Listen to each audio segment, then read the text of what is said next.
Hi బంగారమ్స్, ఎన్నో health benefits ఉన్న అల్లం మురబ్బా చేసుకుందామా? డైలీ ఒక్క పీస్ తింటే ఆరోగ్యానికి చాలా మంచిదండి. ముఖ్యంగా గర్భిణీ స్త్రీలకు మార్నింగ్ సిక్నెస్ ఉంటుంది కదా, ఒక్క ముక్క బుగ్గన పెట్టుకుంటే వాళ్ళకి ఆ వికారం తగ్గుతుందండి. చలికాలంలో వచ్చే రొంప, దగ్గు, కఫం, పైత్యం వీటన్నిటికీ మంచి మందండి ఈ అల్లం మురబ్బా. మరి ఇలాంటి దివ్యౌషధాన్ని ఎలా చేయాలో చూద్దాం పదండి. ముందుగా 100 గ్రాములు కానీ లేదంటే నేను ఒక కప్పుతో తీసుకున్నానండి కొలతగా. అల్లాన్ని శుభ్రంగా కడిగి తుడిచి చిన్న ముక్కలుగా చేసి ఒక కప్పు తీసుకోండి.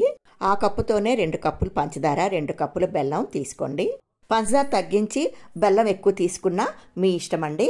కానీ ఒక కప్పుకి 4 కప్పులు మాత్రం తీసుకోవాలి. లేదంటే తాటి బెల్లమైనా వేసుకోవచ్చు. తాటి బెల్లం శ్రేష్టం అండి, దొరికితే వేసుకోండి. గ్రాముల చొప్పున అయితే 100 గ్రాముల అల్లానికి 200 గ్రాముల పంచదార, 200 గ్రాములు బెల్లం అండి. కాస్త నీరు కలిపి మెత్తగా పేస్ట్ లాగా చేసుకోండి. అల్లం పీచు లేనిది తీసుకోండి. ఇలా ఉండాలండి కన్సిస్టెన్సీ. మెత్తగా మాత్రం గ్రైండ్ చేసుకోవాలి. అడుగు మందంగా ఉండే పాత్ర పెట్టుకొని ఈ అల్లం పేస్ట్ వేసి బాగా కలపండి. గ్రైండ్ చేయడానికి 1/2 గ్లాసు నీళ్లు పోసుకుంటే చాలండి. ఇంకా ఎక్కువ నీళ్లు పోసామంటే పాకం రావడానికి టైం పట్టేస్తుంది. చూడండి, పాకం కరిగి ఇలా వస్తుంది. బటర్ పేపర్కి నెయ్యి రాసుకుని రెడీగా ఉంచుకుందాం. మీ దగ్గర బటర్ పేపర్ లేదనుకోండి, ప్లేట్కైనా నెయ్యి రాసుకోండి. ఈ మురబ్బా చేయడం చాలా ఈజీ అండి. కాకపోతే కాస్త పాకాన్ని చెక్ చేసుకుంటూ ఉండాలి. కాస్త ముదరపాకమే రానివ్వాలండి, లేదంటే కట్ చేయడానికి రాదు. టేస్ట్కి 1/2 స్పూన్ ఉప్పు వేసుకోండి. 1/2 స్పూను ఇలాచీ పొడి వేసుకోండి. పాకం బాగా దగ్గర పడిన తర్వాత ఒక గిన్నెలో కాస్త వాటర్ తీసుకొని ఈ పాకం అందులో వేసి చెక్ చేయండి. బాగా గట్టిగా ఉండలా రావాలండి.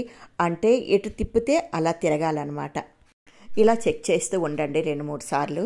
గట్టిగా రావాలండి ఉండ. ఇంకొక 5 నిమిషాలు ఉంచుదామండి స్టవ్ మీద. పాకం పల్చగా మాత్రం ఉండకూడదండి. మరీ గట్టి పడిపోయినా పొడిలాడిపోతుందండి. పొడిలాడిపోతే టెన్షన్ పడకండి. కాస్త వాటర్ వేస్తే మళ్ళీ మామూలు అయిపోతుంది. ఇదిగోండి, ఇలా ఉండాలన్నమాట.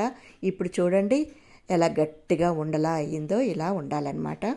పొరపాటున పలుచగా ఉండేటప్పుడు దించేశారనుకోండి, మళ్ళీ ఇంకొకసారి స్టవ్ మీద పెట్టి ఇలా గట్టిగా ఉండలా వచ్చే వరకు ఉంచాలండి. ఇలా గట్టి పాకం రావడం వల్ల 1 ఇయర్ నిల్వ ఉంటుందండి మురబ్బా. ఇప్పుడు స్టవ్ ఆఫ్ చేసి బటర్ పేపర్ మీద వేసుకొని ఎడ్జ్లన్నీ నీట్గా అడ్జస్ట్ చేయండి. చాలా త్వరగా గట్టి పడిపోతుంది, చూసుకోండి. అంచులన్నీ నీట్గా సెట్ చేసుకున్న తర్వాత కాస్త గోరువెచ్చగా ఉండేటప్పుడే ఘాట్లు పెట్టుకోండి. 1 గంట పోయాక బాగా చల్లారిన తర్వాత ఘాటు పెట్టిన ముక్కల్ని కట్ చేసుకోండి. చల్లారేక ఆ పీసెస్ని ఒక ఎయిర్ టైట్ గాజు సీసాలా భద్రపరచుకోండి. ప్రయాణాలు చేసినప్పుడు చాలా మందికి వాంతులు అవుతాయి కదండి. ఈ అల్లం మురబ్బా చిన్న ముక్క బొగ్గన పెట్టుకుంటే ఆ వామిటింగ్ సెన్సేషన్ పూర్తిగా తగ్గిపోతుంది. చూడండి ఎంత బాగా వచ్చిందో అల్లం మురబ్బా. చలికాలం, వర్షాకాలం చిన్నపిల్లలకి దగ్గు, జలుబు చేసి ముక్కు కారిపోతుంది కదండి. ఇది చిన్న ముక్క అలవాటు చేయండి పిల్లలకి రోజువారీ.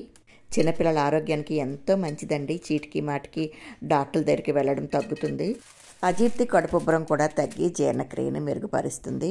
దీనిలో ఉండే యాంటీ ఆక్సిడెంట్స్ వల్ల వెయిట్ కూడా లాస్ అవ్వడానికి తోడ్పడుతుంది. అల్లానికి ఆయుర్వేదంలో ఎంతో ప్రాముఖ్యత ఉందండి. ఇక బెల్లంతో కలిసిందంటే ఇంక తిరిగే లేదు కదండి. పిల్లలకి చిన్న ముక్క పెట్టండి చాలు. మరీ ఎక్కువగా పెట్టకండి, వేడి చేసి మోషన్స్ అవుతాయి. మరెందుకు ఆలస్యం, ఇంత మంచి టేస్టీ మరియు అమృత గుణాలున్న అల్లం మురబ్బాని చేసుకొని నాకు మంచి ఫీడ్బ్యాక్ ఇవ్వండి. లైక్ చేయండి, మీ ఫ్రెండ్స్కి షేర్ చేయండి. బాయ్ బంగారామ్స్.